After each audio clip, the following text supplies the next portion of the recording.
There was once a prince who wished to marry a real princess. So he went on a long journey to find one.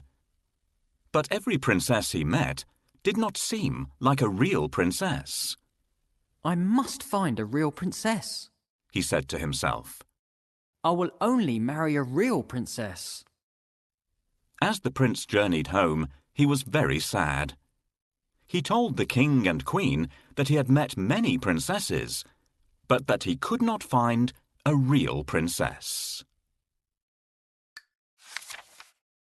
I have been searching the world for so long to find the princess of my dreams. I haven't liked any of the ones I've met so far. What if I never find the love of my life? This princess doesn't know any good stories or fables. Life would be really boring with her. Here's the princess from the kingdom next door. You should see her terrible table manners. This princess's yawn is so loud. It's like a foghorn. What's more, she doesn't even cover her mouth. This princess is from the distant kingdom of 3 nines. She doesn't care how she looks.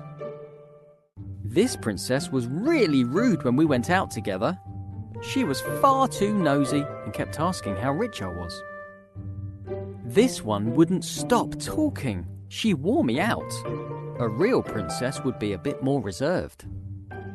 The Danish princess doesn't sing sweetly like a real princess should. If only the prince could find a bride. Perhaps I'd get a bit of love and attention if he was happier. There was nowhere on earth that the prince hadn't searched in his quest to find true love. This crown is of no interest to me if I don't have a family to make me happy.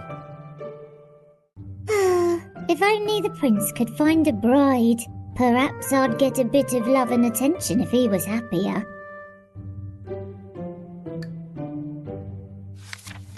That night there was a frightening storm. The wind blew hard and the rain poured down. The lightning flashed and the thunder roared, but the prince heard nothing. He was fast asleep in his bed.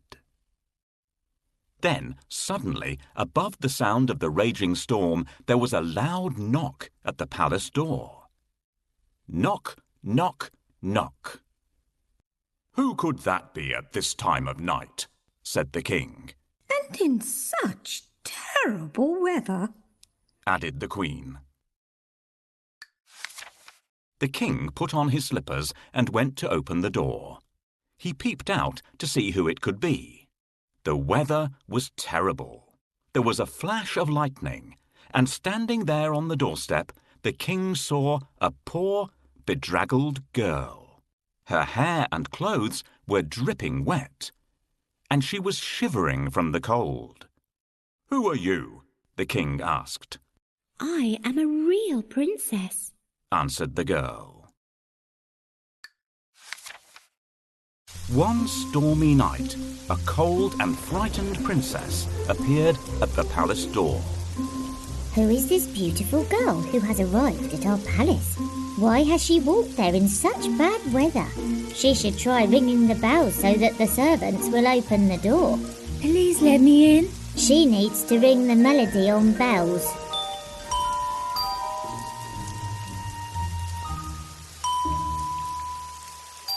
No, it doesn't sound like that. Listen to how it really sounds.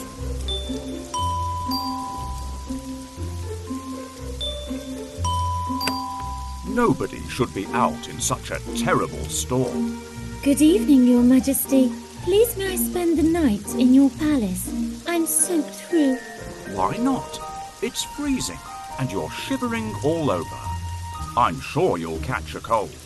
"Thank heavens I happened to find the house of such kind and generous people." Do you see what's happened, children? Never wander off on your own, or you'll get lost, just as this young lady did. Perhaps she likes walking in the rain like I do. Most cats are afraid of water, but not me. My royal crown is my pride and joy. I ask my servants to polish it for me every day.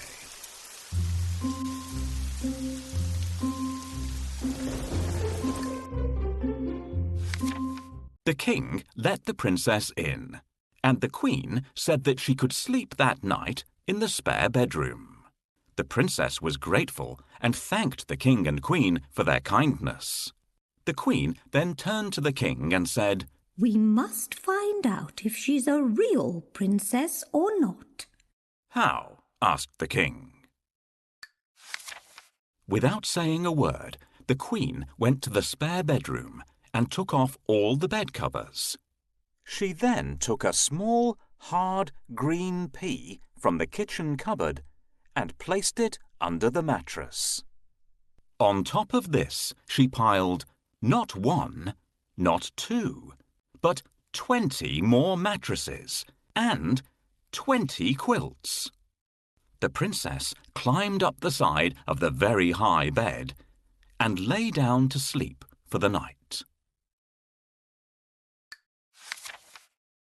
The girl with wet hair and a dirty dress didn't look anything like a princess, but she was invited to stay in the best guest room of all. "The princess can sleep here tonight, but I'm going to put a pea under the mattresses. If she notices it, we'll know that she is a real princess. Now, where did I put that pea? Will you help me look for it? Try under the chair." "No, it's not there. Perhaps our little kitten played around with it."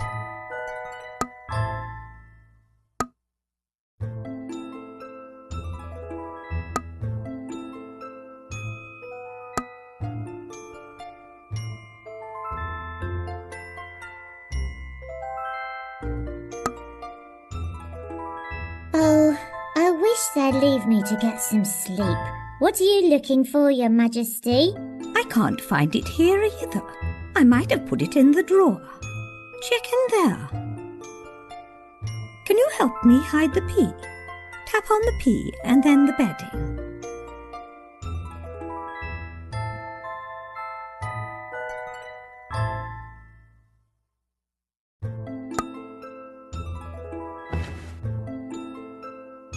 Well done, everyone. We did it. Here comes the princess. It's time for me to go downstairs. What a lovely person this young lady is. If only the prince could choose someone like her to be his bride. My goodness, such a big bed for me. Children, help me to climb up, or I will have to use the ladder to get up there. Thank you, children. I have never slept on such an uncomfortable bed. It feels as if I'm lying on a mattress made from rocks.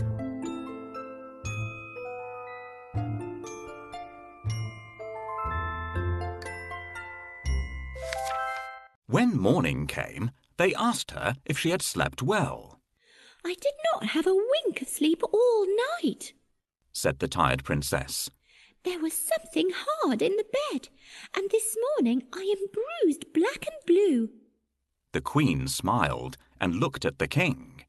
You see, only a real princess could be so sensitive. The king smiled and called for the prince. At last, the prince had found his real princess. They were soon married and lived happily ever after. And the pea? It was placed in the museum for all to see.